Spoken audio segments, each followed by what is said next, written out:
Engineering Eng. PDF document of this video is on engineereng.com. Hello friends. After learning the importance of the script file we learned in our previous lesson with this video, let's try to move forward a little by starting to write a few things in the script file. First of all, when I thought about what can I give you here, I opened one script file. After I opened the script file here, friends, I read as follows. At first, it means to clear all of the things written in the command window, which we call CLC, every time I run the program. I always write this first. Later, clear means reset any variable from the beginning to 0 for that file, so that it will not be a problem if we enter a new value. Clear all is this related circle. That is what we mean by the relevant circle. For example, this folder is in this folder right now. So I'm in this folder. If I have used the same variable in any other file in this folder, it means just clear them just in case they don't bother me here. So every time I run, I usually start the process by writing the code in our three classic fixed files. Afterwards, I can easily enter the classical variables here, which we did in our first lesson. For example, I say x equals to 2 and y equals to 3, and if I want to see them, it asks me to name it by running it like this in the command window, because we run this program for the first time before running it. This automatically pops up and I say, let's see if we can't name lesson 3 with numbers. As you can see, you cannot start with MATLAB with numbers, so always start with a letter. Try not to use some special functions. Choose a name that won't conflict in MATLAB, but you can see alt underscore. You can use it.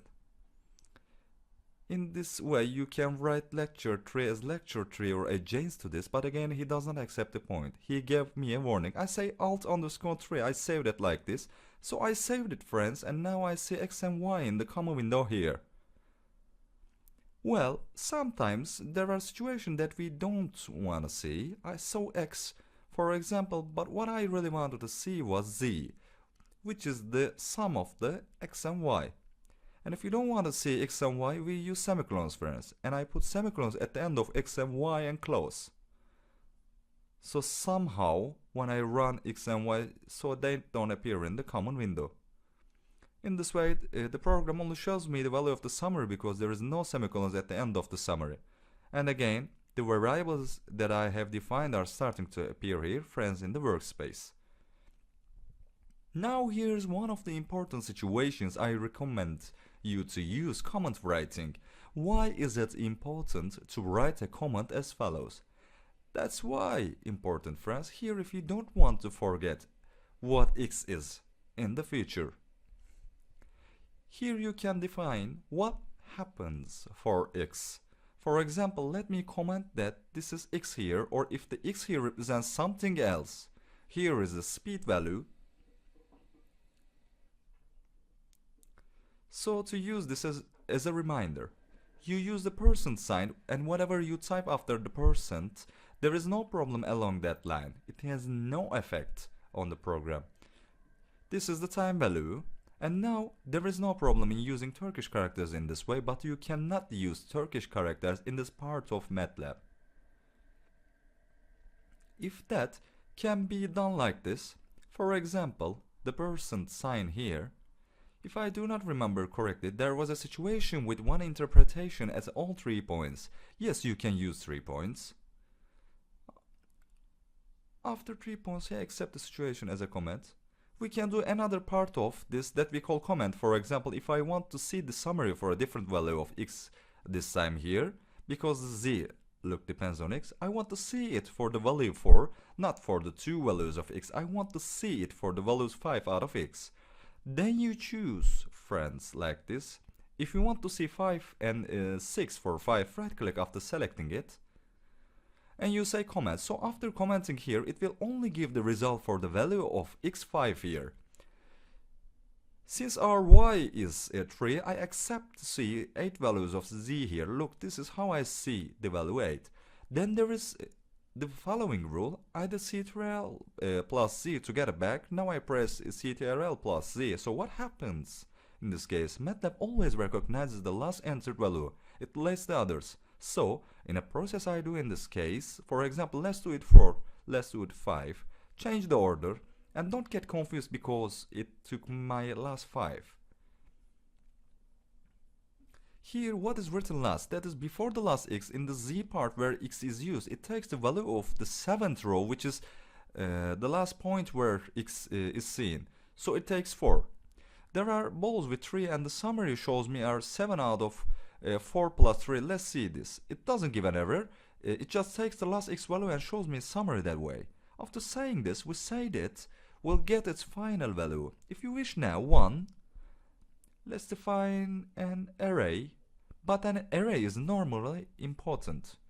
For example, let's prepare a tt or t file. I say it equal, you write it in the square brackets, guys. So we understand that a variable will take more than one value with square brackets. Normally, I can use it like this and enter it below, or directly here like this. For example, 1 or 2, 3 or 5, 6, 7, 8, 9, and I closed it. I have prepared t right now, guys. And you can do this in 2 ways. You can also use commas instead of spaces. Let's see both of them first. Let's use commas. So commas can be used instead of spaces to separate numbers from each other. Let's show him first. Now I have assigned our t value as a t that takes 1, 2, 3, 4, 5, 6, 7, 8, 9 values right here in the common window, guys. Normally, I could prepare this with for loop. If you want, let's show it right away. Normally the topic of the lesson is not about loops, but you have more than one alternative to see it. For example, let's that be tt, but let's find the same answer as t. Let's call the initial value of the tt function 0. I'm opening a for loop. E equals, well, 1 to 9 actually doesn't need a single shot. So we can do it without this form. There are even 3 alternatives. If you say t and 9, guys, like this means that the logic of the 2 points is perceived as 1 by 1. The information that comes with MATLAB, which we call default, and when I do it this way, I see it as the same numbers from 2 to 9. Look, like this. Again, I can see the increase 1 by 1. I can see it 1 by 1. I mean increase 1 by 1 again. This is the starting point, 1 by 1. The amount of increase is 1. I say how many until 9. I write this way. Let's run the same result again. Again, the same result came. Now you can also do this in MATLAB 2016. You can combine this here, but I like working separately. Maybe we can continue working here a little more and we can see more clearly when we write. If you look at this, I can easily change the script file because I can change the script file very comfortably, but if I worked in the common window here, I had to be called here 1 by 1 to make these changes. But that would be a very bothersome situation for me. It's much easier to change from here. This was an advantage of the script anyway. If I want to increase 0.5, 0.5, I write 0.5. Look, there is time my increase amount. There, it started from 1. You can see that increased by 1.5 to 0.5, 0.5. Here, how many came until 9? Now I would also show that in this area. Let's sort it out again first. In this area, you can also leave a space instead of comma. So the space is sufficient. It perceives it as a comma. So it's enough to leave a space to recognize different numbers, guys. The same t is also called t, for example. Let's call it z, and z and t are the same values. Let's see it now. Of course, let's turn off tt at the bottom. I turned it off to not show it with semicolons. Yes, t and z have the same values, 1 to 9, 1 to 9, friends. Yes. Then if you want it, this is a single line, an array. What does it mean, guys? This array, which a single row and has n columns, goes up to here. We are actually making an array like this. If you want to create the columns that we call matrix, to have more than one row for this, I take the same and z function as zz and write it like this. For example, I want to define a matrix like this. Let me show you how I want to define something. I want to create a matrix system like such a function. So 1, 2, 3, 4, 5, 6, 7, 8, 9. I want to create a 3 multiply 3 matrix system like this, guys. How do we do this? Therefore, we know that if you separate each line with semicolons after writing, it goes to a lower line.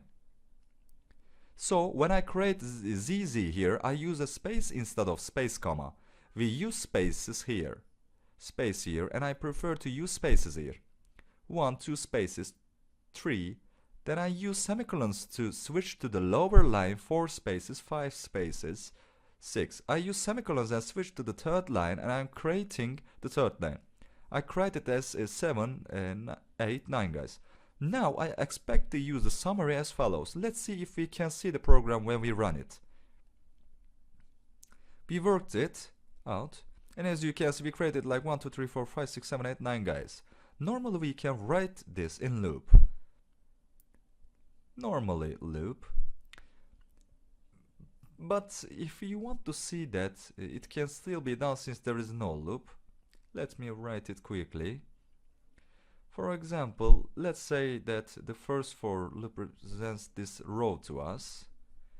Here are 1 to 3. Because we have 3 lines. Later I immediately write the second form and I call it j. It should increase to 3 because our column has 3. Row, column, triple by 3. I have reserved 3 multiplies 3 space here. Later you can write a z here. I and j values like this, guys. But that's not the point now. Just to see that you can create the same matrix with this too. I wrote it here. Let it be equal to a variable like that. Let it be equal to a variable like a. Then we get this a every time we go to the loop, but it belongs to this matrix because that matrix is increasing sequentially. See 1, 2, 3, 4, 5, 6, 7, 8, 9. Here I mean add somewhere a equals to a plus 1. So add 1 to a, so add 1 to the old value of a. In this way, I add 1 to a, I close the first loop. Every time I leave the loop and enter it, I say it will increase again. In this way, we can do this to see z loss difference. For example, let's close the z here. Finally, MATLAB has this feature out there, guys. Here if we want to see a variable, for example, the x value over there, what did I write last? Let's comment these two here. I replaced the x with 4 here. For example, if I want to see the x somewhere last, typing x here is enough to show me x. Let's see it first. It's wrong somewhere, of course. Because I was just going to say we are going to define a, I forgot it. I'm starting it from scratch. If I start from scratch, it will enter here as 0 first a. So let's start with 1. I will show him a little later the final version of z, that it is the same. Or if you say let's not confuse it in understanding that it is the z, get 3 z's now. I want to show that here you can see a value of x here. X is the last time we have a single x value here 4. You see x here as 4. And again, now I write z here in the same way to see that the same result comes from the loop that I wrote with 2 z's. and 3z's. Let's see if we can find the same result. As you can see, we got the same result as our ZZ 1, 2, 3, 4, 5, 6, 7, 8, 9 and ZZZ 1, 2, 3, 4, 6, 7, 8, 9, guys. Now if you want to see just any element from this row columns, let's show it here. For example, if I say I am throwing here and I want to see the third element of the second line, I can directly see, my friends, by writing as follows. So if you want to see 6, show me the third column of the second row. If you write the line as the third element of the second line, friends, you will see 6 directly here. Let's see another value. So here the third element of the first row is 3, because the third element 3 of the first row in 1, 2, 3, let's see this. As you can see, we see all 3 in this way. If we just want to see the row or column, friends, I'm doing something like this. I say, for example, let me write something like this. I wrote a comment here. I know that these 2 rows are row by column to comment. This is before and after the comma is this row column. I will only see your line, for example, if I want to see the first line.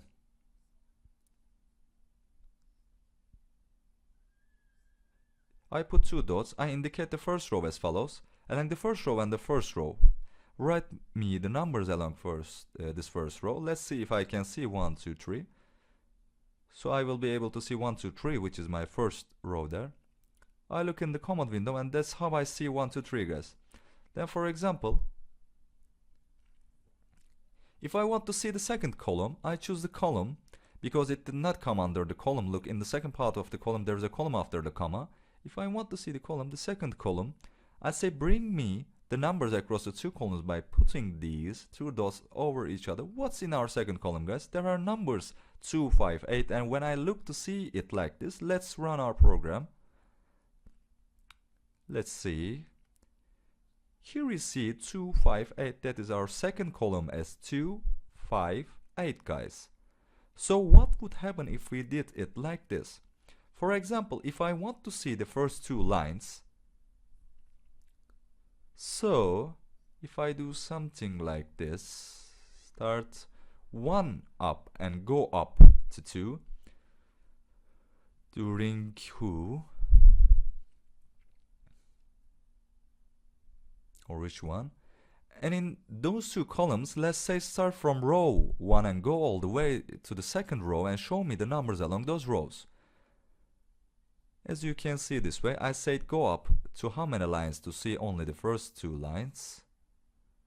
You know, I showed it here to go from 1 to 9. I wrote the same process here, not 0.5 but 1. So it would be, if I wrote this, I did it to see more clearly. Suddenly he understands that by default 1, 1 increment. What did I say here to the second line? Because this is the line part. Start from the first row, it means increment 1 by default until the second row. So show me all the values along the along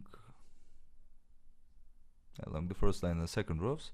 That's when the first line is the whole of the second line, because we sent up to 2. What else can I show you here? One of the most important things is that I last mentioned it and end the video, guys. For example, here we gave t and z values here. They are both the same values.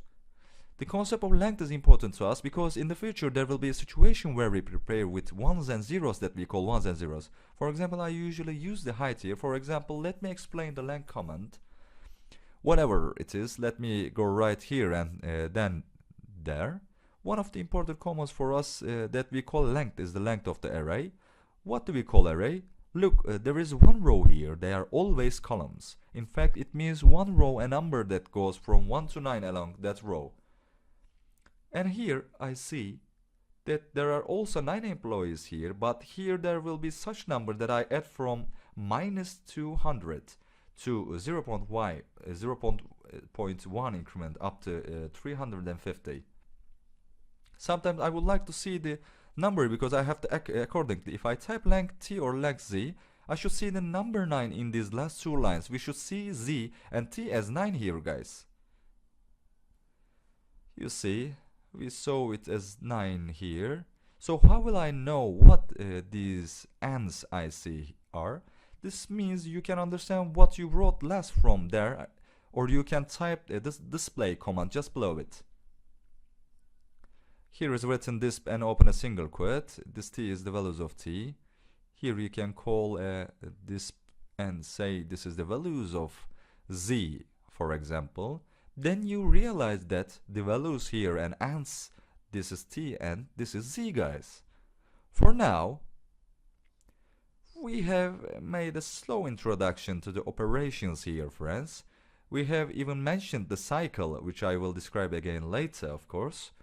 That's enough for this part. Hope to meet you in another video. Good day, take care of yourselves.